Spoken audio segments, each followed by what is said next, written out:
Republicans are tearing their hair out about President Obama's socialist policies, but could there be a silver lining to all of this?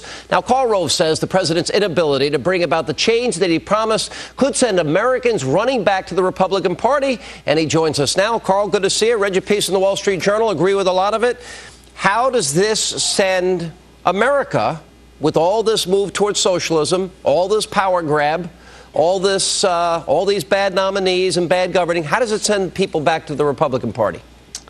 Well, Barack Obama, first of all, is governing very much different than Barack Obama campaigned. And so the divide between those two, the sort of moderate centrist who campaigned and the very radical agenda that is being pursued by the president once he got into office, are causing people to examine what's going on. And Barack Obama wanted the country to turn to the issue of green jobs, education, and health care. And instead, people are looking at these huge deficits and the huge power grab and the huge spending and saying, really, what I'm concerned about is taxes, deficit, and spending. And he's succeeded in putting the agenda back onto terms that are more convenient and comfortable for conservatives, and he's done so through a very radical budget. Karl, first of all, I didn't think Tim Geithner should ever have been appointed. You can't run the IRS if you don't pay your taxes. That's why we call him Turbo Tax Cheat Geithner. But yesterday, when the idea was floated at the Foreign Relations Committee of a global currency, and he said he'd be open to the idea. First, it sent the dollar tumbling, and I'm thinking, if you don't understand that, how do we put our faith, hope, and trust and confidence in you to bail out America from this economic downturn? Yeah. Well, look, everybody in office makes a stumble, but this is the umpteenth stumble. We had them going up on December 18th to the Hill to discuss the stimulus bill and saying we want $850 billion, and we'll describe to you what about $180 billion, $160 billion, $150 billion of it. You go write the rest. We had the problems a couple of weeks ago when the president at his first news conference said, well, Geithner's going to have a plan tomorrow, and the next day Geithner didn't have a plan. So, yeah, I'm with you. He shouldn't have been there in the first place. It is appalling. It is mind-boggling that we have a guy in charge of collecting taxes who deliberately, consciously avoided paying taxes, and not just a little bit of tax, but $34,000 worth of taxes. With after they got the penalties and late fees on it, was $43,000 worth of taxes. Yeah. He's in charge of the Treasury and in charge of the Internal Revenue Service. But now that he's there, we were all told he was going to be a genius, that everything was going to go well, that he was on top of everything, and whether it's the AIG bonuses, which he should have known about and didn't know about, or the plan to rescue the banks, or the stabilization of toxic assets. I mean, these guys are winging it, and he continues to wing it. And look, the poll numbers are showing this. Zogby has a poll out here that 50% view Barack Obama's performance as fair or poor, and 49% rate his job performance as excellent or good. Now, that is a very significant decline in my mind, and there are other polls that seem to back this up. What do you think the reasons are for this? I think one that is now emerging is like when he, for example, said the other night at his press conference that, you know, we've got to go from an era of borrow and spend to one of save and invest. I'm thinking, you're giving us $1 trillion a year for 10 years in debt. You know, how do you make that claim? Yeah. Well, you're absolutely right. I put this in my column today in the Wall Street Journal. I think these repeating false arguments, and you've got the best one.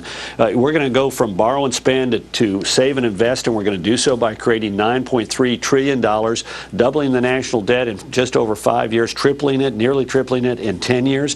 I counted a large number of them. I can give you 5 or 6 real quick that he did the other night that are similarly false. And it's not like the American people are dumb. They look at him saying those kind of things and say, you know, that can't be right. You know, he said no opponent had offered an alternative budget. Well, it had already been in the press that the Republicans in the House were going to offer an alternative budget. He said he would cut wasteful pork projects. Well, he just waved through an omnibus spending bill with 8,500 of them. He said he would find wasteful programs and kill them, and the wasteful programs are Medicare as supplemental insurance for seniors. I mean, I could go on and on. G20, I'm going to go to the G20, he said, and I'm going to help the world avoid protectionism. This is a man who came out against the Colombia Free Trade Agreement and has endorsed a Teamster Union-backed protectionist move against Mexico. Well, are you as worried as I am about the power grab to cap executive pay, to seize firms, to retroactively tax AIG execs when they were the ones that put in the provision so they'd get it. AmeriCorps. Reconciliation to bypass the historical voting process on important bills like nationalizing health care and cap and trade. I see more than anything else, there is a dramatic move to grab as much power as they can. You were in the White House. Do you see that? And is that a big concern? Do you think the American people get that?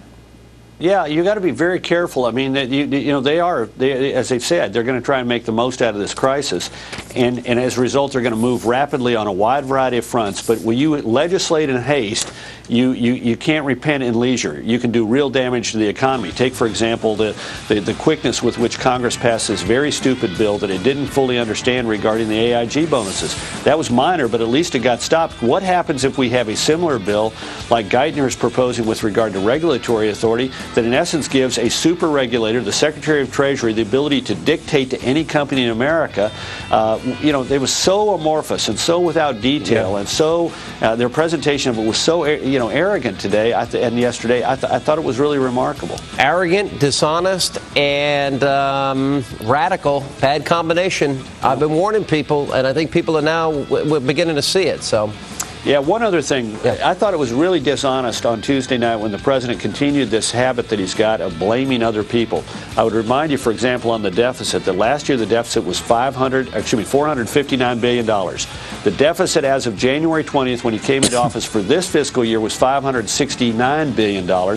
Yep. Since he's been in office, he's added $1.267 trillion into the deficit, and yet he continues to blame it on his predecessors. I agree.